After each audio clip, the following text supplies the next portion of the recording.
Hitler ने 80 साल पहले जारी किया था लाखों लोगों की हत्या का फरमान। जर्मन डिक्टेटर अडोल्फ हिटलर ने दूसरे विश्व युद्ध के शुरुआती समय में नरसंहार के एक आदेश पर हस्ताक्षर कर बर्बरता के जिस युग का आगाज किया था।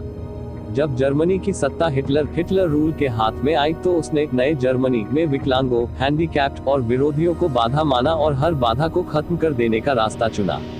बजाय कमजोर को ताकतवर बनाकर उसे मुख्यधारा में लाने के, उसके अस्तित्व को खत्म कर देने की हिटलर की जिद एक तरफ जर्मनी में हत्याओं, मास मर्डर्स का इतिहास लिखती चली गई और दूसरी तरफ हिटलर को हिटलर बनाती चली गई। इसी हिटलरशाही या नाजीवाद नाटसीइज्म की शुरुआत का मिशन था यूथेनेशिया प्रोग्राम, जिसे 1 सितंबर 1939 के एक आदेश के बाद एक कोडवर्ड के साथ वहशियाना गति मिली। साल 1939 में गर्मियों के मौसम में हिटलर की मंशा के चलते कई रणनीतिकारों ने देश के अपंग बच्चों को मिटाने के बारे में योजनाएं बनाई।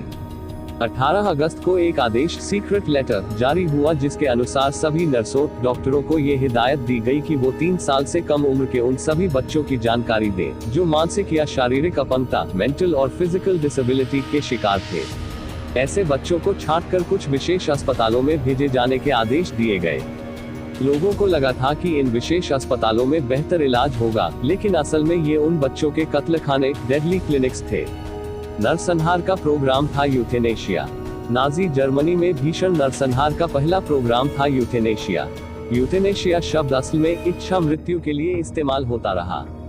यदि कोई व्यक्ति बेहद तकलीफ के साथ मौत की तरफ बढ़ रहा हो तो उसे तकलीफ के बगैर मौत दिए जाने की व्यवस्था को इच्छा मृत्यु कहा जाता रहा, लेकिन इस शब्द को गलत अर्थों में मानवता के खिलाफ इस्तेमाल करने की रणनीति बनाकर हिटलरशाही ने सिर्फ 3 साल तक के नहीं बल्कि 17 साल तक के करीब 5000 विकलांग अवयस्कों को पहले मौत के घाट उतरवाया। गौरतलब है कि गैर यहूदी बच्चों के लिए विकलांग होने के मापदंड तक बदल दिए गए थे। T4 था हत्याओं का फरमान। हिटलर ने 1 सितंबर 1939 को एक गुप्त पत्र पर दस्तखत कर यूथेनेशिया प्रोग्राम को अवयस्कों ही नहीं बल्कि पूरी आबादी पर लागू किया और हत्याओं को अंजाम देने वाले डॉक्टरों, प्रशासकों व मेडिकल स्टाफ को पूरी सुरक्षा दिए जाने के आदेश भी दिए। इस कार्यक्रम के बारे में हर तरह के समन्वय का दफ्तर बर्लिन स्थित टियरगार्टेन स्ट्रास 4 नामक सड़क या इलाके में था, इसलिए इस प्रोग्राम को T4 कोडवर्ड दिया गया। हत्याओं को अंजाम देने के लिए इस आदेश के बाद 6 स्थानों पर गैस चेंबर बनवाए गए। हिटलर का निजी फिजिशियन रहा कार्ल ब्रैंडेट और एनसाइक्लोपीडिया के पोर्टल पर 1 सितंबर 1939 को हिटलर द्वारा जारी पत्र की तस्वीर। बर्लिन में हेवल नदी के पास ब्रैंडेनबर्ग, दक्षिण पश्चिम जर्मनी में ग्रेफनेक, सेक्सनी में बर्नबर्ग व सोनेस्टीन, ऑस्ट्रिया स्थित हार्थेम और हेजेन के हेडेमर स्थानों पर कत्लखाने यानी गैस चेंबर्स बनवाए गए थे। T4 के अपने आंकड़ों के हिसाब से इस कार्यक्रम के तहत अगले 2 सालों के भीतर 70,000 से ज्यादा लोग मौत के घाट उतारे गए। प्रोग्राम का दूसरा चरण और भयानक था।